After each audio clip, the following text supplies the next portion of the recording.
Es una cuestión muy dinámica, las recomendaciones van surgiendo y modificándose día a día, de acuerdo a cómo va evolucionando la enfermedad y cómo se va transmitiendo. De todas maneras, Argentina todavía no ha variado en cuanto a su digamos, fase, todavía estamos en fase de contención. Esto significa detectar los casos obviamente positivos de coronavirus, fundamentalmente los casos probables o sospechosos, y hacer el tema de aislamiento de esos pacientes hasta que se confirme si realmente padecen o no padecen la enfermedad. Doctor, ¿qué medidas preventivas debe tomar la gente aquí, por ejemplo, en Villa General Belgrano, aunque todavía, usted dice, es la primera fase, pero qué se debe hacer para prevenir?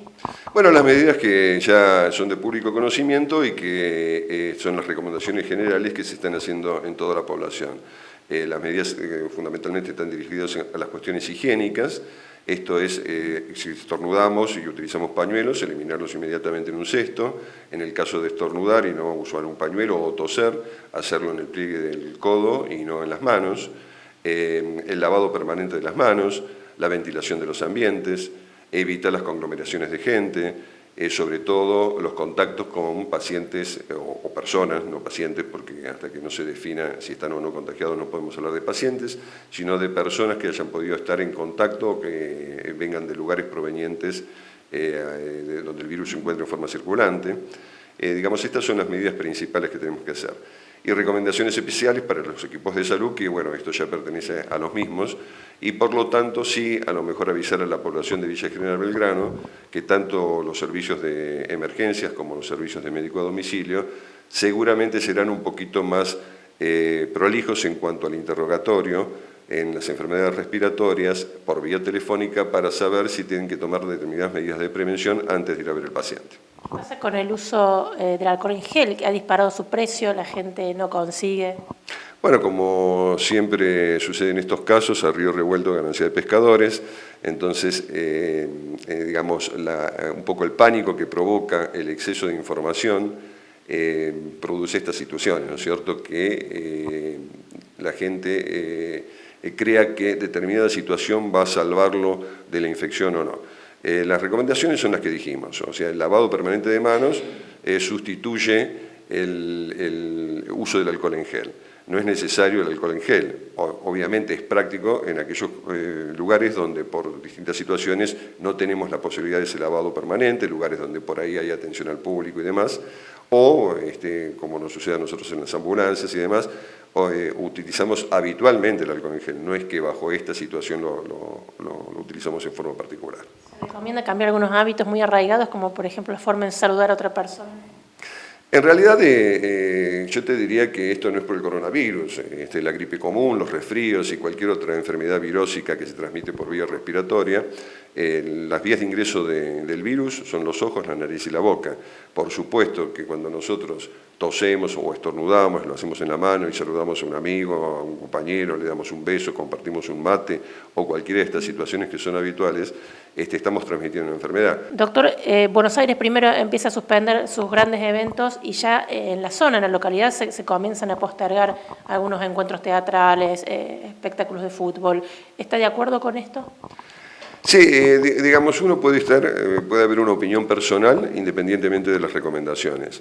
En cuanto a las recomendaciones generales, sí, obviamente se está cumpliendo con lo que recomienda la Organización Mundial de la Salud, como la restricción de visitas en poblaciones susceptibles, el caso de los geriátricos, por ejemplo, acá en Villa General Belgrano tenemos geriátricos, esta restricción está dirigida fundamentalmente a los casos probables o sospechosos o que hayan podido tener vínculos con personas que han dado positivo el estudio para coronavirus. Independientemente de eso, obviamente, en cualquier epidemia de gripe o en cualquiera de estas circunstancias, lo conveniente es evitar las conglomeraciones de gente o los lugares en espacios cerrados, pocos ventilados, etcétera, etcétera. Por supuesto que uno está de acuerdo con estas situaciones, pero vuelvo a repetir, todavía en la Argentina estamos en una fase de contención y no de mitigación, no tenemos virus circulante. Seguramente en pocos días lo vamos a tener porque hasta que se han tomado las medidas de control a nivel de aeropuertos y demás, se ha demorado un tiempo suficiente como para que seguramente haya personas que ya tienen el virus circulante y que todavía no han sido detectados. Ya ha habido algunos casos autóctonos, los primeros. Sí, sí, y sin ninguna duda esto va a continuar. Nosotros todavía estamos en época estival y estas virosis son mucho más, se propagan mucho más fácilmente durante las épocas invernales, ¿no? Doctor, esto va más allá de las recomendaciones, sentido común. ¿Cómo se hace para mantener el equilibrio entre las medidas preventivas que se deben tomar y no caer en una psicosis colectiva que ya está mostrando sus primeros indicios? Bueno, esto es muy difícil, si bien como es una enfermedad relativamente nueva, y digo relativamente nuevo porque los coronavirus no son nuevos, hace muchos años que afectan a la población humana, pero digamos este año se han detectado y se han puesto sobre el tapete de alguna manera. Hay muchísima información, la gente está un poco preocupada por este tema y lo vive a diario y en forma permanente, los medios también digamos, dan información permanente de esta situación y eso hace que obviamente se produzca cierto pánico a nivel poblacional. Esto hay que evitarlo de todas maneras, por supuesto, porque debemos continuar con nuestras vidas.